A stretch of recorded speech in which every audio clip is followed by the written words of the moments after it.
Sunday, didn't you? Bring me back to boredom capital of the universe. You pick the one day of the week you can't even get a decent television programme.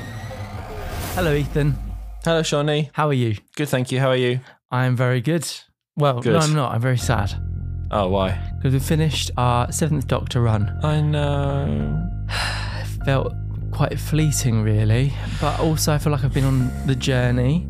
Yeah. I think that's what's nice about it. It does feel like a journey that you go on. I mean, Yeah. bloody hell. From when we started at Time to Survival, what a different show it ends up becoming, do you know? Yeah. You definitely feel a bit like it lost its way slightly. Like they weren't really sure what they were doing. After Colin Baker's era, it gets very like light and surface level and quite silly.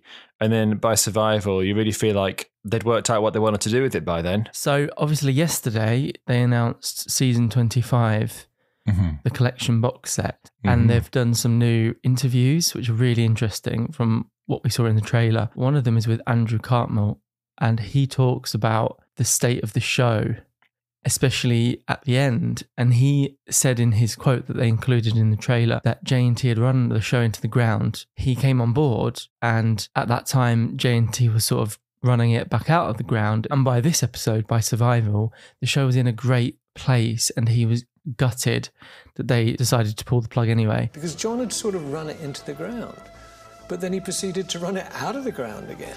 And by the time we'd finished with it, with something like Survival, the show was in, I'm getting goosebumps thinking about it, it was in fantastic shape. Andrew Cartmel, he's so passionate, like even now, and it really comes across on screen, and it's just so frustrating how things transpired anyway. You know, you can see the beginnings of New Who in a lot of Sylvester McCoy's later episodes, but it's really been a pleasure to go through it with you from the start of the era to the end. I've really enjoyed it. I always thought that there was classic Doctor Who, which is its own sort of thing, and then the modernised version. I never realised that there was this bridge between the two that is so strong, and it's literally between season 26 and then the 2005 reboot. Not even this season, because they were planting the seeds since Dragonfire, weren't they? Yeah, the end of season 24. So plans had started forming even back then. The influence is huge, and I couldn't believe it. And I really wasn't expecting some of the revelations that we've had, especially in Fenric and in this one as well. Like, this felt like it could have been a New Who episode, the most New Who episode that they've done. It's very much like the fact that it's set in the contemporary setting, which is quite rare in Sylvester McCoy's era anyway. Like, for it to be set in the present day, that's rare enough. And then you get the whole thing that it's set in Perivale, which is where we know Ace is from. And that's been mentioned since Dragonfire as well. So it does feel like a proto New Who episode, do you know? Pre-New Who. Obviously, we watched Survival. It's in 3 parts, and it's written by Rona Monroe, who I rate really highly after this. And the synopsis for the episode is: the Doctor brings Ace back to her hometown of Perivale. Her old friends are being kidnapped by a race of alien hunters called the Cheetah People, who were shown the way to Earth by the Doctor's old enemy, the Master. So the episode opens in a contemporary setting. So immediately I thought this feels really New Who. And there's a man just washing his car, and we have this sinister sort of sequence with this cat, like a malevolent looking cat, watching this guy clean his car. You see the camera raised, and it's like a POV shot. And it was really like Father's Day. Do you remember when you get the POV shots of Reapers attacking people? Yeah. It was like that, but it was a yellow sort of film over the camera, sends him running down the street, and then like bam, he's gone. And I was waiting for the titles to kick in. We talked about this in Happiness Patrol. This was another like pre-title sequence that never was. We had the TARDIS land on that street, which I loved, and very much sort of leading on from the last episode. Ace wants to sort of catch up with her friends, and it's really funny because the Doctor literally brings her home back to Perivale, and she's saying, oh no, I didn't want this. You could have taken me anywhere, and I could have just phoned them. She says like, and you had to pick a Sunday. It's so funny that they start off the story where like neither of them really want to be there. Like the Doctor feels like he had to bring Ace home, and she doesn't really want to be there on a Sunday, and he's like a bit bored and disinterested until we start to get hints that something's not right, and then all of a sudden he's more interested, and then she wants to go. Yeah. There's quite a few bits in it, like in this opening episode, where you get a glimpse of like contemporary 80s life, like this suburb. It's cool because it's so rare to see that in the McCoy era. Like often you get like glimpses of the culture of the time. Like even in like Ice World with like the neon signs and stuff, you get a very strong hint of like the 80s. But like it's rare do you see a situation like they're on the suburbs. The McCoy era, they loved their alien planets, their alien space stations, their quarries, historicals. But yeah, contemporary Earth isn't something they go to that often. Yeah, it's the normality of it, isn't it? Because even like, obviously, Battlefield's present day, it's more like the countryside. And then you've got Fenric, where it's set in like a very sort of atmospheric, stylized World War II situation. I loved this story as a character piece for the Doctor and Ace. They are so settled in their lives together, and that's so lovely. We get our first glimpse of the big bad for this episode shortly after the Doctor and Ace land. So we've got this really cool concept of this black cat sort of watching events, but there's something behind the black cat that's sort of pulling the strings and watching what's going on vicariously through the cat. You can't really work out who it is. It's somebody sat in the dark with yellow eyes saying sort of, show me, with a very deep voice. Show me?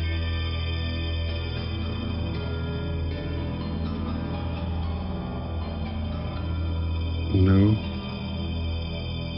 sport for you here. They've hidden the person's voice to try and keep the reveal of the big bad as a surprise, which I thought was really funny, because it's like he's being interviewed on one of those crime shows, do you know, when they lower the voice so it's anonymous. Yeah, I mean, it's kind of like that, isn't it? But I think everyone watching it probably knew who it was. Oh, yeah. More or less. You cannot hide Anthony Ainley. No. There's no hiding that. You can't hide the pantomime with pitching down the voice. Come on. I think the Doctor is quietly suspicious that something sinister's going on. There's like something in the air. Then the story cuts to a wrestling club. So I wrote that this was J&T's personal request to Rona to include this in the story. I mean, we know what J&T's like. Come on. It wasn't going to be Abby Lee Miller's dance club. It was going to be wrestling. But anyway, so we got the sergeant and he's teaching the art of survival. Life's not a game, son. I mean, I'm teaching you the art of survival. He said it. And I loved the Easter egg. I don't know if you picked up on this. In the background, there's posters for Cats, the musical. Yeah. That was great. But it's that contemporary thing, isn't it? Like they go to the youth club and it's this like kind of dicey, like past its best looking youth club. And Ace is like, where is everybody? Like there used to be a bar here.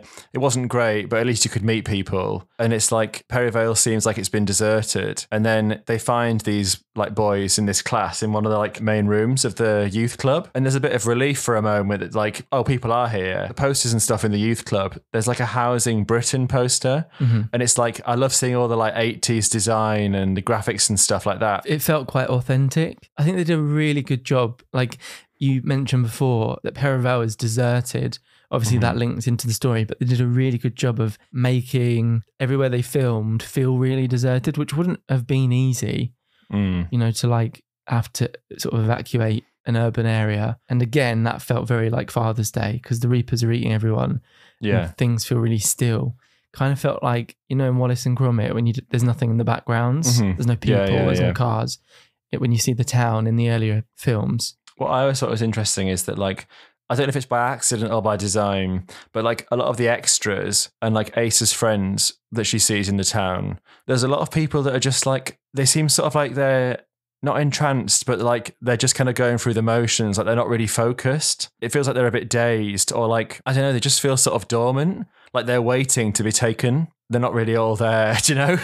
The thing is, they're not fleeing, they're staying. All of their friends are disappearing and they remain behind.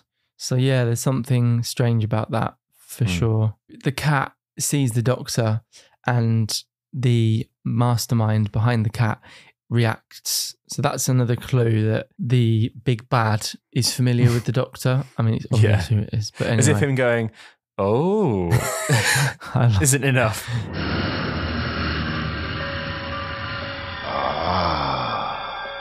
Yeah. And I love the next scene. It's the Doctor in like an off license, like a corner shop.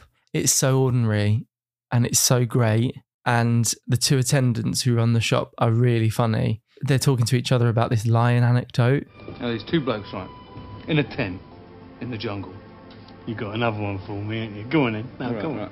It's really dark and they hear this terrible noise outside the tent. This terrible roaring noise. The one bloke turns to the other bloke and he says, Did you hear that? What? They said, did you hear that? Oh, right. Yeah. That was a lion. And the other bloke, he doesn't say anything. He just starts putting on his running shoes. The other bloke turns to him and says, what are you doing? You can't outrun a lion. The bloke turns to him and says, I don't have to outrun the lion. Don't get it. He doesn't have to outrun the lion, only his friend. And then the lion catches up with his friend and eats him. The strong survive, the weak are killed. The law of the jungle. Oh, yeah, very clever. Yes, very clever. You don't mind losing your friend. But what happens when the next lion turns up? What next lion? Which obviously links into the story later. A lot of people are talking about survival. Like, obviously, there's the stuff with the sergeant, which feels a bit heavy-handed to me. But, like, there's a few other little bits and pieces where people are talking about it and about how you have to be ruthless to survive. Mm-hmm. And I guess it's set against this whole backdrop of, like, a decrepit, like, suburb. So it's like everyone's looking out for themselves kind of thing. And surviving. That's what I liked about Rona's writing, is that there's a lot of very subtle threads going on under the surface that then link to the main story of this. Obviously, we'll talk about it, but the alien planet and surviving on this alien planet. It's really clever. But yeah, the doctor suspects there's something going on with the cats. There's something weird going on. And he sort of overhears the neighbours talking about the wretched cat problem that they've got at the moment. So he decides to try and capture this cat that he's seen that looked sinister by buying some cat food. I love that they showed him going into a corner shop to buy the cat food and choose what brand to buy. Yeah. And the two attendants are really funny, like very quirky, helping him to decide. Can I help you? Yes, which one do you think they prefer? What? Of these brands, which one do you think our feline friends will find particularly irresistible? Well, if you believe the advertisers, this is the one preferred by your cat connoisseur. And that one has a taste all cat owners who really care put in the dish. Whereas these ones have the smell that drives a tabby cat wild. No. It's an aftershave ad. Is it? Or is it for cars? All I know is my tiger prefers cheese. Cheese? Oh, yes. And then he walks out and he says, I feel like I've forgotten something. And they're like, oi, you've forgotten something. Money. And he's like, no, it wasn't that. And that's when we meet Ace's friend outside of a shop raising money for a charity, like shaking a money pot. She's like, I thought you were dead. And we learn that her mum, when Ace disappeared, her mum sort of assumed it was to do with this thing where people are just disappearing. Obviously didn't realise that it's a separate thing, that Ace has actually just gone travelling with the doctor. And we thought that was mind-blowing because it's actual repercussions to travelling with the doctor. Yeah, because it gets mentioned by the sergeant, doesn't it? He's like, don't I know you, when he sees Ace. Yeah. And she's like, no, I don't think so. And he's like, yeah, you're the one that went missing and your mum got in trouble for that. Your mum put missing posters up. Yes, exactly. And it's like, oh my God, like this is like what we see in New Who when Rose goes travelling. The idea that a classic companion would have repercussions like that, it's unheard of really, isn't it, until now? I mean, you know, the weird circumstances about Perry's departure and all that sort of stuff, there's never any repercussions for any of that. But then all of a sudden you've got like the sergeant commenting about it with Ace and like telling her off a bit for it. And then, is it Ange? Ange. Ace's friend. She's like, oh, well, no one thought anything strange of it because everyone's going missing. Like, you went missing, didn't you? And Ace is like, that was different. What happened to Ace was the same thing, but she's been travelling. She didn't just get spirited away somewhere. Yeah. I loved Ange. Ange! Oh, hi, Ace. Thought you were dead. Yeah, she's funny. I want the Big Finish spin-off of Ange. The Adventures of Ange. You never know.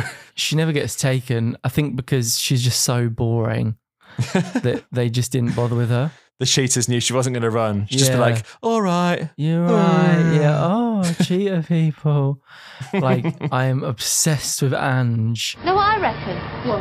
UFOs. Oh my God. And I loved seeing Ace catch up with Ange and they're talking about one of their friends, Flo. And Ange is like, yeah, Flo married Darth. And Ace is like, Darth Vader, the brain dead plumber, Flo. And Ange is like, yeah, makes you think, And then Ace is like, what about Shrila? And Ange is like, oh, she's gone. Midge? He's gone too. That's when Ace learns that all of her friends have like vanished, apart from Ange. She's just outside the shop shaking her money pot. Camel, give us 10 pence then. Bless her. And what a relatable... But it's like she doesn't care. Yeah. It's like she's sort of passive about the whole thing because there's nothing she can do about it. She's in this place where everyone's gone and she just doesn't really mind. She's just sort of like she's been left behind. She goes along with it. Because she talks about how some of them, they think that some of them have gone to go and live a better life somewhere else. And I loved it when the doctor said to her, "Can you smell that?" She's like, "Can't. Hay fever." Can you smell that? Can't. Hay fever. I was like, that's so relatable. Oh my God. I love Ange. Honestly, she is character of the week for this story. She is the best. Then we see, again, very Father's Day, another victim of the cat. This cat that seems to appear and target somebody, and then something bad happens to them and they end up disappearing. We, again, see another note from J&T. The second victim is one of the wrestling twinks goes for a run. The master's obviously drawn to him. Yes, he'll do very well. Another note from J&T. Grey joggers. And yeah, he gets attacked and disappears. So the doctor enacts his plan to lure the cats, and I loved that the production created some really camp 80s cat food labels, and that's when you see the for sale signs as well. One of the designs is very like Happiness Patrol if they were selling houses. If I they missed went that. into the real estate market. He sets up this like little pile of cat food, doesn't he, on the pavement, trying to like lure them out. And then he hides in some old woman's garden. Yeah, I made a note that the music is absolutely phenomenal, like matches the tone completely. And some of the more like atmospheric sort of tone music sounded very series one, like very series one. Yeah, it has those like eerie sort of like whispery notes, doesn't it? Yeah. At this point, when the doctor's trying to lure the cats, Ace wanders off to a playground. Yeah, because she gets sick of him doing his own thing. She's bored. She wants to move on. This isn't an adventure for her. This is home on a Sunday of all days. So she goes off to a playground and she meets the black cat that seems to be abducting people. And she goes up to it. And there's an amazing scene where a cheetah person appears on a horse in a contemporary playground. It's the most alien looking sort of image. A little bit of a hammy action sequence where Ace tries to run away from it. But by doing that, she ends up like running up and down some slides. Yeah. That's not the best escape plan, really. Yeah, that was a bit silly. But anyway, there was some really cool shots where Ace was running at full pelt and this cheetah person was chasing her on a horse. The doctor is just feckless. He's still at the cat food. And at this point, all he's managed to lure is a dog. A really cute dog. It's a very cute dog. Yeah, I just wrote like the horse is pounding the dirt behind her.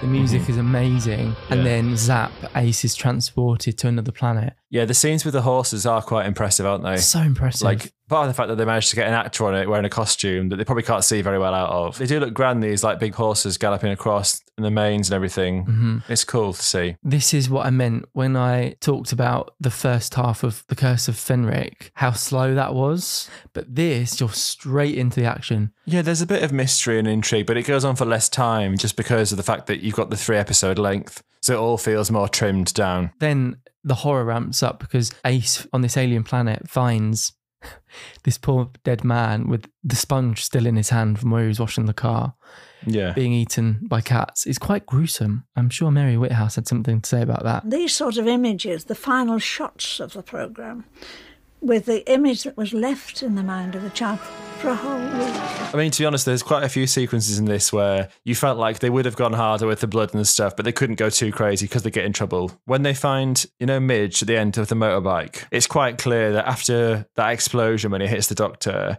he's supposed to be like a bloodied, basically dead, isn't he? And the master's like, you know what you have to do, Midge, let go. And then he just dies. And I think they were probably supposed to make him look a bit more like charred and burnt, but they wouldn't have been able to because they weren't allowed to. The doctor returns because he thinks that all this is something to do with this black cat, which does look fucking terrifying, to be fair. And he nearly catches this black cat, but the sergeant bungles his plan. Gotcha. Got you! Now what do you think you're up to? Sergeant! I've had complaints. What's it got to do with you? Neighbourhood watch. I've got no time for that. I've got to catch that cat. You're a public nuisance.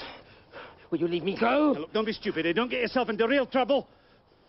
One finger can be a deadly weapon. Like, what is his fucking problem? Yeah.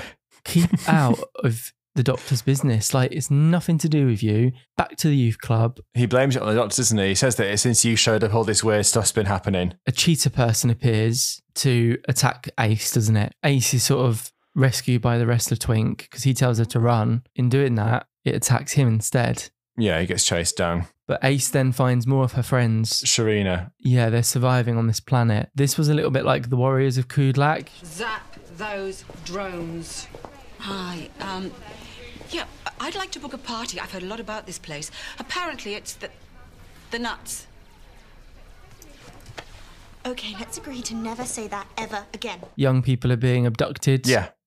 And they're sort of having to survive in this alien place. When we get to meet her friends, you do have to wonder, like, what does she see in the lads? Because they seem a bit nasty. They seem like very cynical and like disappointed. Whereas Sharina, you can imagine Ace would be friends with her. She feels like a good character. What you get to see of her, she's good. But the lads just seem a bit like they've given up, don't they? I thought that Midge seemed angry at Ace. And I thought that was to do with like... That she left. Yeah, I agree. I think that's more repercussions of her travelling with the Doctor, that he's angry at her. Because she was probably the first to leave, because her friends, they didn't probably start disappearing whilst she was around. In Dragonfire, think about how much younger she was. And that's when she got whisked away, because she was miserable. So when she left Perivale, she'd have been a lot younger. It would have been before they're the ones started disappearing, definitely. Yeah. The Doctor catches the black cat, and this time, him and the sergeant, they get transported to this alien planet. And it's an amazing location. You see more of it in this shot. Sand, and there's this gorgeous blue lake behind them. And the Doctor and the sergeant are in the Cheetah People sort of encampment. And they sort of get surrounded by Cheetah People. They back away into one of the tents when they meet the sort of Cheetah People's leader. And the big reveal is... Why, Doctor? An unexpected pleasure. And then that's it. That's the cliffhanger. I'd say it's a strong first episode, to be fair. I would agree with that. And the cliffhanger's good too. Like, if you don't expect it coming, especially, it is good. But yeah, I mean, I remember you thinking that it didn't really need the Master at this point in the story. I get why he's there, actually. He plays more of a part later on. Exactly. He's worked into it, isn't he? You see that he's actually the one who's orchestrated the whole problem in the first place. But at this stage, you can think, oh, why is he there? Like, what's he doing there? So in part 2, it starts out with Ace and her friends again, and there's a really sinister image of some like domestic looking black cats eating a carcass. Shrila gets more to do. So like you say, Shrila feels like someone that Ace would really be friends with. And she says like, black cats only eat us when we're dead, but it's the Cheetah People you need to look out for because they hunt. Basically. Yeah. And so she's sort of explaining to Ace the rules of this planet. So the sergeant nearly gets eaten, doesn't he? But the Doctor tells him to run, and because the Doctor sort of takes those balls of string and he distracts them. He says, they're good, aren't they? They're a good distraction. And the Doctor's like, oh yeah, charming. And then grabs them all and runs off with them. And the Cheetah People sort of turn on the Master for a minute, which is your first sort of indication that he doesn't have complete control of all of this. Because they were promised a meal, weren't they? Yeah, exactly. So then when both their meals escape on a horse, they turn to the Master as if to say, well, what now? You know, so he's like, I'll get food for you, and then runs off into his tent. So there's a really cool sequence of the Doctor on a horseback, and that's how he rescues the sergeant, and that's how they sort of escape. The Master is like their leader, but it seems to be quite a delicate balance. I think the idea is that because the Kitlings, so the black cats, obviously, we learn more about them later, this episode actually, but like, because they were bred by creatures similar to human beings, they're the ones the Master has more control over. So he uses them and their powers to like orchestrate the events. But as far as the Cheetah People go, it's as simple as long as he feeds them, they keep him around, basically. That's as far as it goes. I thought as well, this was such a great character piece for Ace, because she's completely separated from the Doctor, and you see like the apprentice sort of element of her dynamic with the Doctor kick in. She isn't just one of these kids like her friends. She acts like the Doctor in crisis. Yeah, she takes charge. She takes charge, and she doesn't panic. She doesn't just try and survive like they did. She does something about it. And she says like, the first thing we need to do is catch one of these Cheetah People so they can find out more about what's really going on here. So she orchestrates this trap, which doesn't work, but that's fine. But they sort of set up this trap with some rope, and one of the Cheetah People comes along quite quickly, and there's an amazing effects shot, a physical one, of the cheetah person protracting their claws. So the claws come out and they snip the rope straight away. They don't fall for the trap. And it's so well done. It's really cool. And there's some beautiful imagery of the doctor and the sergeant on horseback galloping across this sandy plain. And they've added in this pink sky. And it is so cool.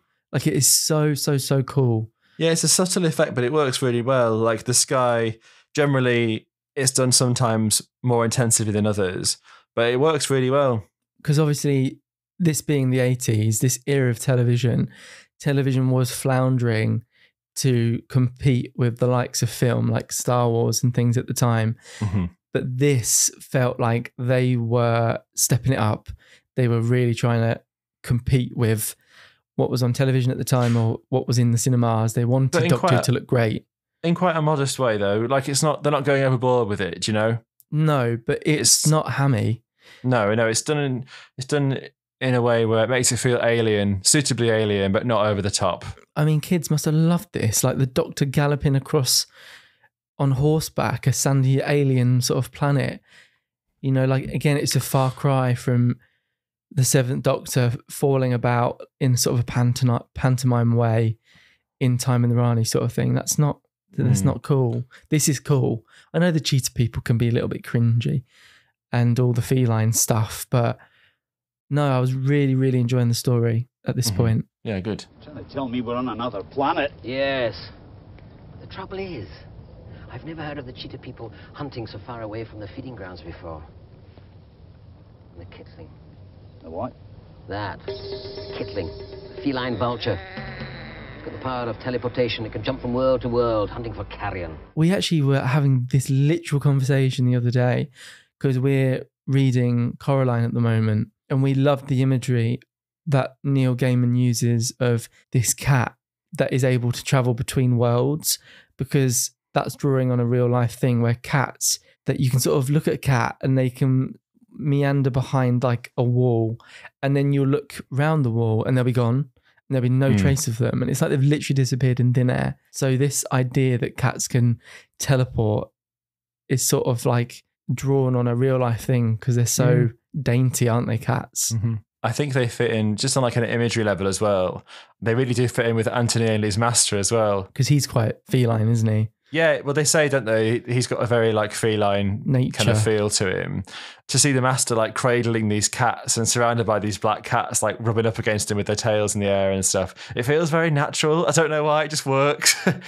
Like, if the Master had a pet, he would absolutely have a black cat, 100%, especially this Master. There's great imagery of him petting all these cats. It's really funny. And I love the idea that these black cats are like a parallel like vulture. Like this planet's answer to a vulture, picking at scraps. The Kitling's generally one of the things that people criticise about this story, like the actual animatronic one, the fake one. It wasn't too bad, I didn't think. People seem to think it's a little bit jarring. I have to say though, sometimes like when it jumps out of Ace's lap in part 1, it's blended quite nicely with like an actual black cat. But yeah, it's a shame the animatronics don't look a little bit less robotic, because I think they let it down a little bit. But the idea of them's sound. So this was quite an unsettling image. We learn how Ace's friends managed to survive on this planet and what they eat for food. They eat the Kitlings. Yeah. Because they're roasting one on the fire. It's a very quick shot. And there's no dialogue about it at all, is it? It's just obviously a cat. Yeah. That they've killed. But their trap goes off, so they've caught something, just not what they were trying to catch. They catch the Doctor and Sarge. Then we get this great image of the Master feeding and petting one of the Cheetah People who's like sat in front of him. Yeah. And it's just so funny. This image sort of came out of nowhere and I was like, oh my God. And he's like hand feeding it like a cat. He's not very happy, is he? Because he was counting on the Doctor to escape.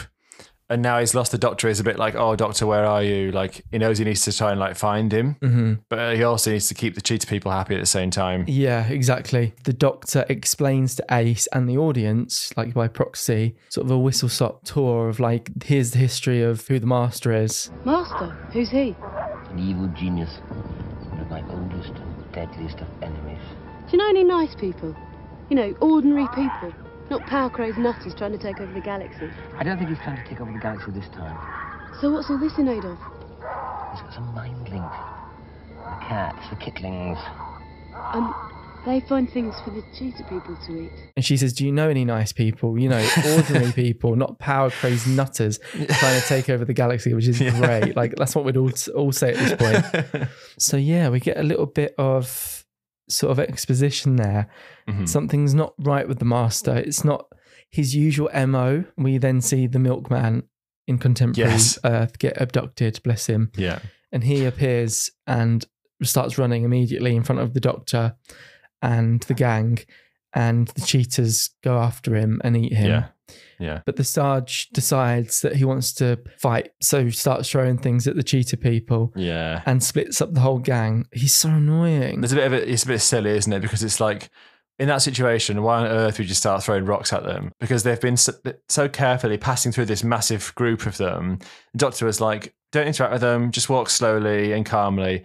And then the milkman appearing and like panicking and running, that's what sets it all off, isn't it? Yeah. The sergeant and the midge start throwing rocks at the cheetah people, and then it all breaks into chaos, doesn't it? Mm-hmm. And one by one, the group run off and start fighting them or attacking them or running around screaming. Even Ace, towards the end of it, runs off and like bungs a rock at one. Mm-hmm. And she gets a headshot on one of them. Yeah, she does. So the group is all separated again, which is slightly annoying. We see Ace, who's on her own. She sees one of the cheetah people, but they're not hunting, they're sort of dying. They're wounded. And they're sort of dragging themselves to the lake and end up just collapsing into it.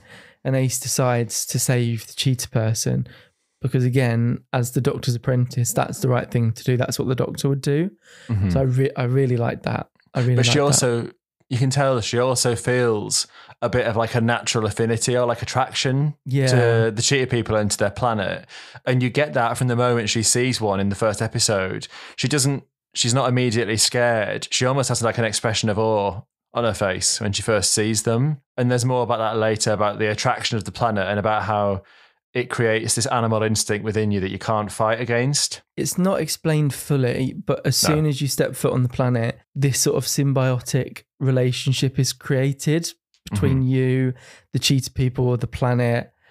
And yeah, it's very interesting. So Ace is obviously drawn to this specific cheetah person who's wounded, and she decides to save the cheetah person. The water has healing properties, and Ace literally brings water and feeds it to the cheetah person. The Doctor ends up running into the Master, who tells him a bit more of what's going on. The planet's alive. The animals are part of the planet. When they fight each other, they trigger explosions. They hasten the planet's destruction. How long before it blows up? Not long. They've been fighting a long time. Why did you bring me here? I need your help. And he explains that there was once a culture of humanoids on the planet who built great temples and had a lot of culture, and they're the ones that bred the kittlings. But it's implied that they're all gone. And I think it's even implied that some of them became the cheetah people. So obviously humans are brought to the planet and they turn into the cheetah people. But I think the original idea is that the original native people that lived on the planet, they became the cheetah people as well, because there's no other humanoids there. So as Ace is helping this cheetah person, you can see that she's sort of in and out of this state of hypnosis.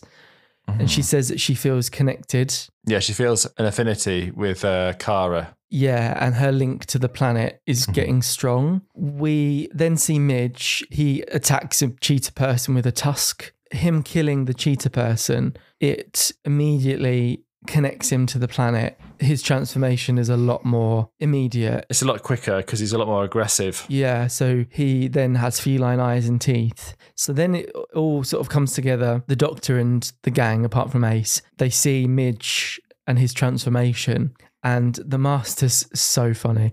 The Master creates a leash out of leather and leashes this twink and tells him to go home. And we learn that only when you are converted can you go home, but you have to be fully converted. You have to give yourself fully to the feline sort of element, which the Master won't let himself do because he's stronger than that.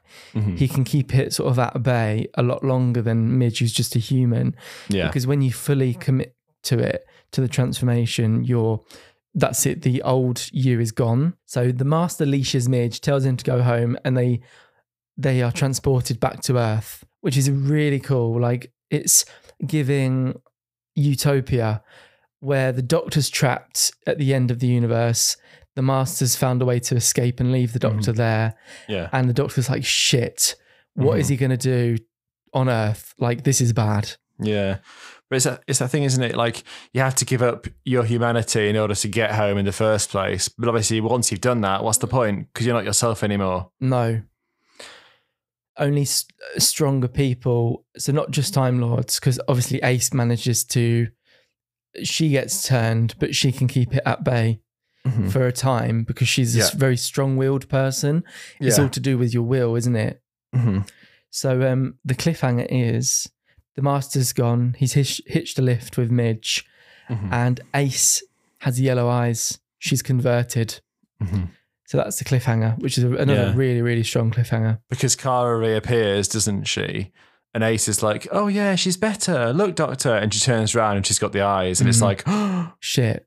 Ace has turned. It's a good cliffhanger. Really good cliffhanger. Really strong story.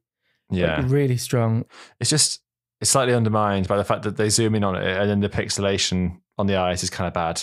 But, you know, maybe that's not when easy you were watching it originally. Yeah, easy for me to say on our silly screen that shows all the details and things. But anyway, good cliffhanger. Part 3, the last part already. It went by really quick. It's definitely a story of 3 parts, isn't it? Because if you think about it, part 1's set mainly on Earth, part 2 is set on the Cheetah planet primarily, and then 3 is very much on Earth with a few like jumps back to the Cheetah planet. But generally, 2's the only one that's set on the Cheetah planet completely. Yeah, and this is what I mean. Controversial opinion.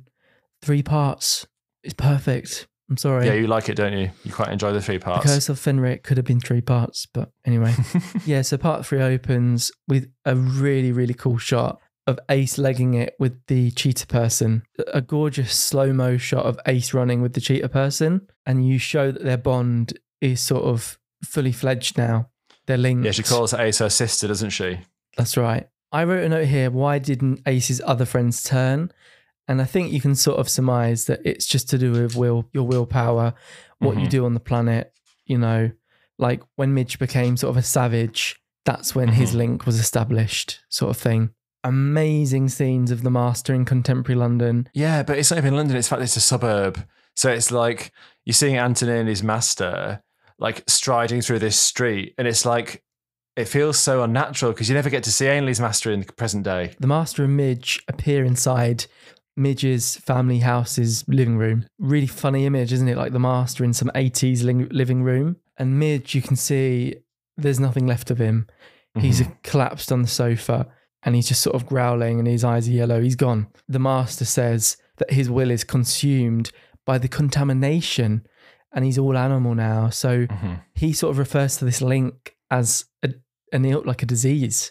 Yeah. Like a contamination. Well, he says as well, like the Master's looking in the mirror, isn't he? And says that he needs to use his will to stop it from taking him over. And he needs to get away from the influence of the Cheetah People, basically. And he sort of says that his will to destroy the Doctor is what's stopping this from taking over him, which was really interesting. So his need to destroy the Doctor literally saved him in this situation. At this point, you can sort of surmise that the Master, he's always on a quest to find weapons or civilizations that he can turn against the Doctor and use to destroy him. And I think that's what brought him to this planet. But the planet's psychic connection and things is stronger than he anticipated. And he literally got stuck and he literally got contaminated. And now he needs the Doctor's help. And I think that the Master managed to sort of control the Cheetah People enough to influence them and the Kitlings to abduct Ace's friends to attract the Doctor to the planet. That was part of his plan. Really clever how, Doctor. Yeah. How it all links. I've written down that Ainley's master in this, so he wears like a different costume.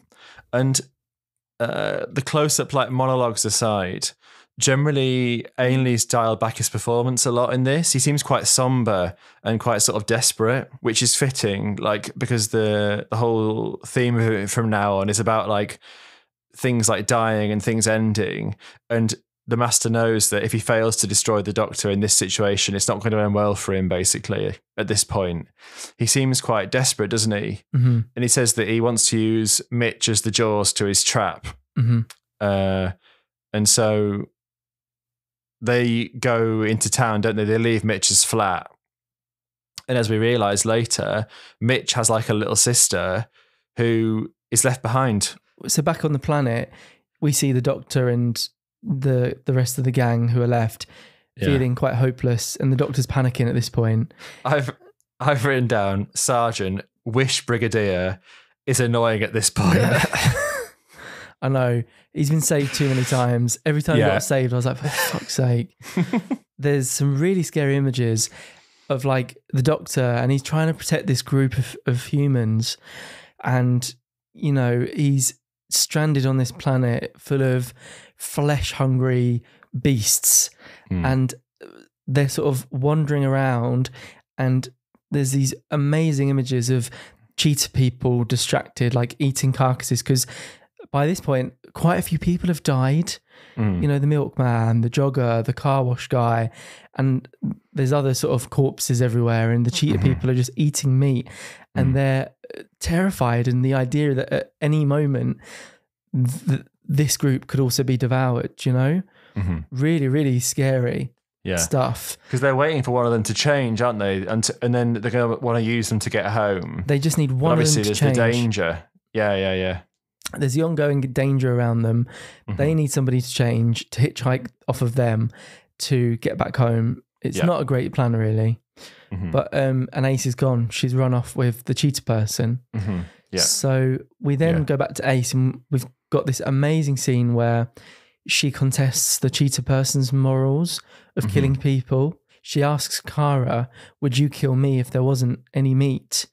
And Kara says, yes, basically. She says, how fast can you run? Ace says fast. And she said, well, that would be a good hunt. I was cringing because Kara said to Ace, come on, come and eat some meat. Like when a vampire is turned and they have to sort of feed for the first time, it's like, oh. But thank God they're interrupted by the Doctor. And he uses their even stronger bond, sort of like their friendship, to turn her back. And he says like, come home, Ace, come home.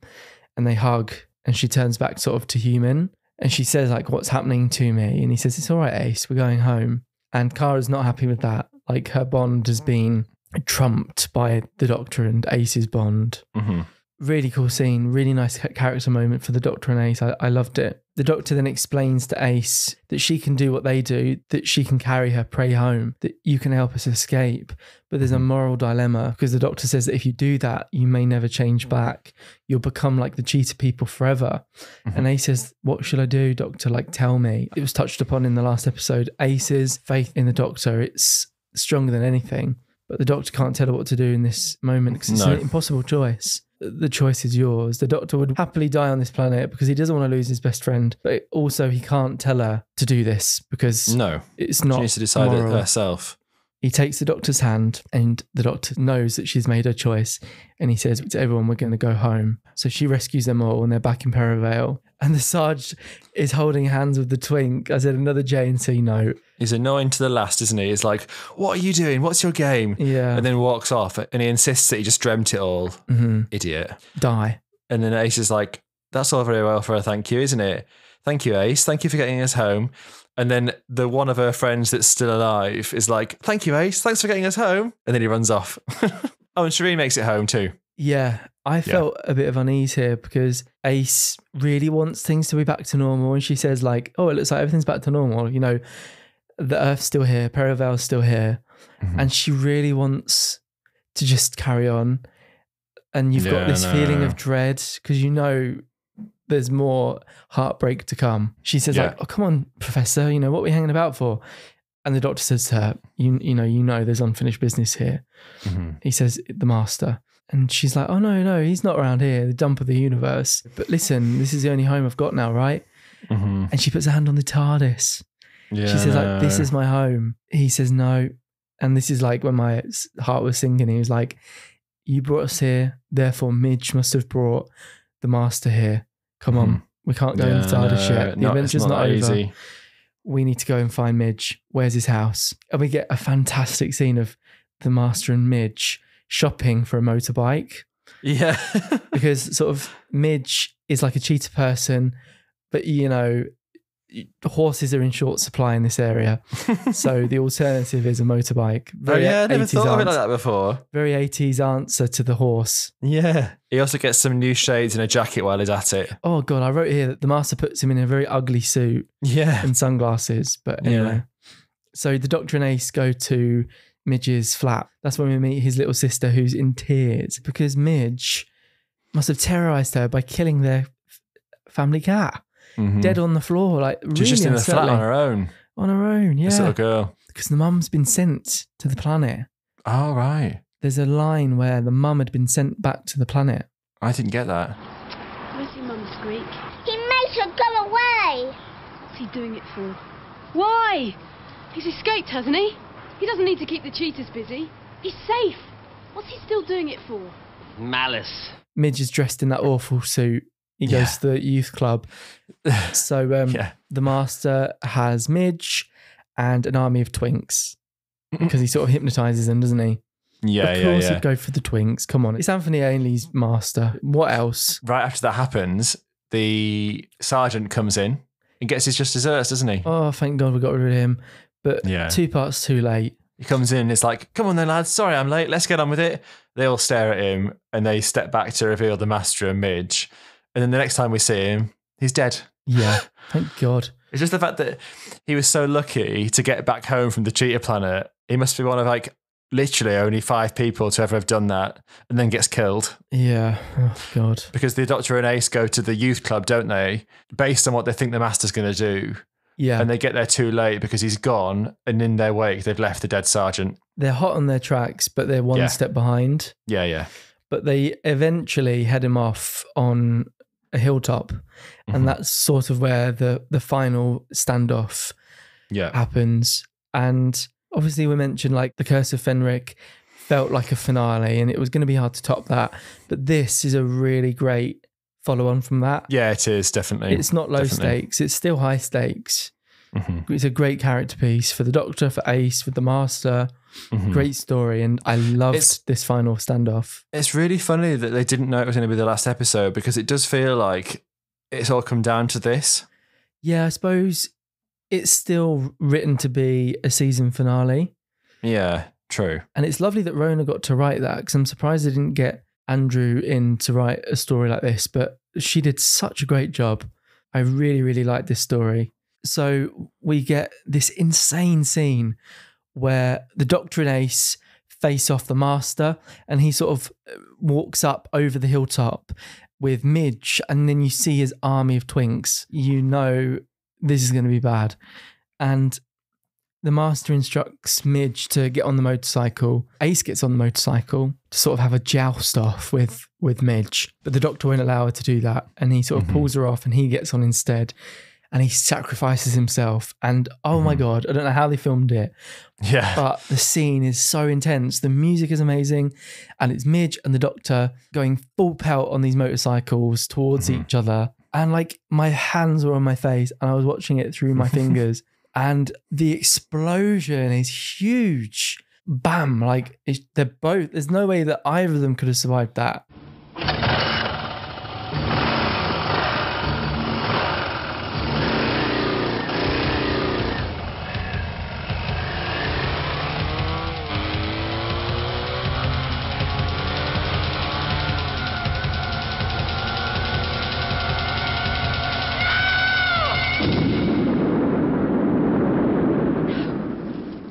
And there's just this silence and Ace just screams. Yeah. And it's just like the Master's just laughing and he says, survival of the fittest. Yeah. So Midge is sort of injured on the floor and the Master says to him, the weak must be eliminated so that the healthy can flourish. And he says, you know what to do, Midge. And then it's just like, Midge dies. He dies. Yeah. Like I said, I think he's supposed to be more burnt and charred and on the edge of death than he appears in this. But they weren't able to do that, were they? I mean, if somebody had been caught up in an explosion like that, they would be dead. I think they probably would have gone a bit further with the makeup and stuff, but obviously they were worried about making it too gross. Quite a dark end for Midge, really. It's that classic thing where they get used by the big bad and they don't get saved. No, yeah, he's just the latest in a long line of people the Master's killed. Yeah. And then, similarly enough, without the Doctor to stop him, he then leaves Ace to be attacked by all the gym guys. Like, poor Ace. Like, the stuff that she's been through in the last couple of episodes. Yeah. It's just awful. Like, it's so traumatic. Well, it's a trilogy, isn't it? It's supposed to be a trilogy, like examining Ace's character. So then Ace is like screaming, like, help me, oh my God, help me. Because he knows the Doctor's gone and there's no one left. And then who materialises out of thin air but Kara on a horse? Yeah. Her lover. We'll talk about the lesbian subtext afterwards. Okay, then. And I wrote here that when Kara appears, I wrote here that the twinks flee faster than when the lights go on at the end of the night at heaven. Yeah, they all run away. But it's dramatic because it's like, it is cool that it's like she heard her call for help and she comes out of nowhere to help her, scares away all the twinks, as you call them. And then Ace is safe, isn't she? Mm-hmm. But then the Master does another dastardly thing. He kills Kara with a... Yeah, because she tries to get to the Master, doesn't she? And the Master's like gradually stepping back. He's like, get off the horse. Mm-hmm. And she has to obey. So she gets down and then he kills her, doesn't he? Yeah, really, really sad. As if Ace wasn't already having a bad enough day. Yeah. So then Kara's killed. Ace screams in pain and runs over to her. And then we find that Kara has turned back into a human being that she used to be. Yeah, so she was a human, one of the human sort of settlements on the planet. Mm-hmm. Yeah, she reverts back. Really lovely scene. Yeah, she dies in Ace's arms. They've not known each other for that long, but their bond obviously is so strong. Yeah, And Kara came to rescue her. She saved Ace's life. Mm-hmm. So it's really sad. I thought the next scene sort of undermined this a little bit because we learn that the Doctor's not dead. He's just arse over tit and some rubbish. Yeah, I don't really know why they did that. I think they could have done that in a more effective way. Because the Master is like running away and he goes past the Doctor and like laughs. And I get why they wanted to do that, but I think it is just a bit like, that's undermines it slightly. Yeah. They could have kept the high stake drama going with the Doctor sort of becoming conscious and getting up off the floor, being injured, you know? Yeah. But what it does lead to is the Doctor's clearly at the end of his tether and he's a bit pissed off at the Master. So while Ace is like mourning the death of Kara, we cut to see the Master like, everyone else is gone, all on his own. He's trying to get inside the TARDIS, isn't he? Trying to lockpick it. With a lockpick. And it's so, it becomes camp again, which is quite funny to be fair. The Master's there with a lockpick and the Doctor sort of sneaks up and appears next to the TARDIS and he just drops the lockpick in such a camp manner. It's fantastic. They sort of strafe around each other, don't they? And throw some shade at one another. Mm-hmm. And this is like the final standoff, isn't it? Yeah. And the Master literally says to him, "This is the end, Doctor." Again, I wrote that I love the image of the TARDIS parked in front of somebody's garage. It's gorgeous. Yeah. Yeah, then the Master attacks the Doctor. Mm-hmm. And as he does this, they return. They're transported back to the planet in the encampment for a final showdown. There's some incredible shots of like the lake that we saw earlier, literally on fire. I don't know how they did that. And I think they're model shots of like the planet sort of breaking up. Yeah, some of it's actually really good model work. If it is model work, I don't know because it looks so good. Some of it, like the shots of like the gas escaping from like the cracks in the ground and stuff like that. But yeah, because it's like we've jumped ahead, haven't we, in time, and the planet's like destroying itself. And the Doctor and the Master are like fighting on the top of this rock. And it is dramatic because they're like, it's just the Master and the Doctor like having it out. So then the Doctor gets the Master down and lifts his skull up above his head, which actually really nicely echoes the very first Doctor episode.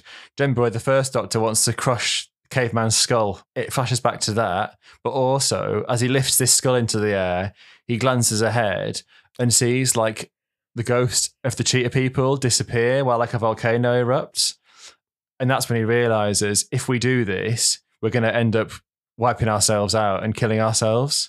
So then he drops the skull and the Master's like, just kill me, because he knows that if the Doctor kills him, they're both going to die. So he'll have a victory in the end. And then he says, if we fight like animals, we'll die like animals. If we fight like animals, we'll die like animals! If we fight like animals, we die like animals!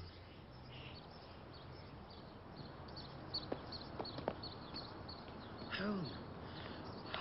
Did you hear that racket? Did you hear it? Flipping cat fights all hours of the day. I think you'll find things quieting down now. So you say, flipping cats. It's the owners I blame. They want the pet right, they want the animal, but do they keep it under control? Well, we try. So you say. That's quite an iconic moment, isn't it? Yeah, it is, isn't it? It's become quite iconic now. But I think that the Doctor deciding not to fight like animals is why the cheetah, like the spirits of the cheetah people, this is how I interpreted it anyway. That's why they transport the Doctor back to Earth. But they keep the Master. So we think that that's going to be the end of the Master because that's the last you see of him, isn't it? Yeah, we don't really know how that happens because the Doctor, I think what it probably is that you see the Doctor's eyes, they're starting to turn green. So I think he's partially imbued with the power to do that. So he would have transported himself and the Master back, but maybe the Master's become too much like the planet to get home. Or that's how the Master escaped, that he was transported back to where he came from. He might have been. Before he landed on the planet or whatever. Because we don't know anything about his TARDIS. He's not got a TARDIS anymore, does he? I don't know. I don't know about any of that. If he lost it in Trial, but the last time we saw his TARDIS was it? He didn't have one in Mark because he was hitchhiking on the Rani's TARDIS. Yeah. Anyway, so that's all great. And that's the climax. And what a climax that is, to be fair. And we get a camp little moment of a blonde woman in a green jacket say, did you hear that racket? Did you hear it? Flipping cats fighting all hours of the day. All hours of the day. And people say she's Jackie. Yeah, I thought she had a bit of a Jackie way about her. She's like 80s Jackie before she had Rose. There's peace and quiet for a moment, isn't there? And then we see Ace, and bless her, she thinks that everyone's gone, and she puts the Doctor's hat on. Yeah. Big moment for Ace. I think this is a big story for her. And so Ace puts the Doctor's hat on her head and he says, Mine, I believe. Thank you. Yeah, then she smiles. Yeah. But she realises he's not dead. No, and they have each other. So Ace says, where have they gone? And the Doctor says, they've been taken back to the wilderness. The place is different, but the hunt goes on. You know all about the hunt, don't you, Ace? And Ace says that she felt like she could run forever, like I could smell the wind and feel the grass under my feet and just run forever. And the Doctor said that the planet's gone, but it will live inside you. It always will. And she says, and the Master? And the Doctor says, who knows? Where to now, Ace? Home. Home? The TARDIS. Yes, the TARDIS. And they walk off arm in arm down Hornsden Hill. And we get some ADR, don't we? Yeah, the music kicks in and there's that really nice last speech that he gives. There are worlds out there where the sky is burning, where the seas asleep and the rivers dream. People made of smoke and cities made of song. Some of there's danger, some of there's injustice, and somewhere else the tea's getting cold. Come on, Ace. We've got work to do. The last piece of dialogue in classic Who. Yeah. I had literal tears in my eyes. I did actually. I did. I've never felt that before, but you do. When you watch it as an era, you do get like, wow, it is a good ending. Fantastic. It's a great season. Yeah. And like I did feel quite emotional at the end. So did I. 90s Doctor Who would have been a very different beast, I imagine. It wouldn't have been a continuation of this. It would have felt quite different. But the fact that we were robbed of that is so interesting. And I guess you could say that were it not for the hiatus, we wouldn't have got 2005 Who. So it's debatable as to what you would rather have.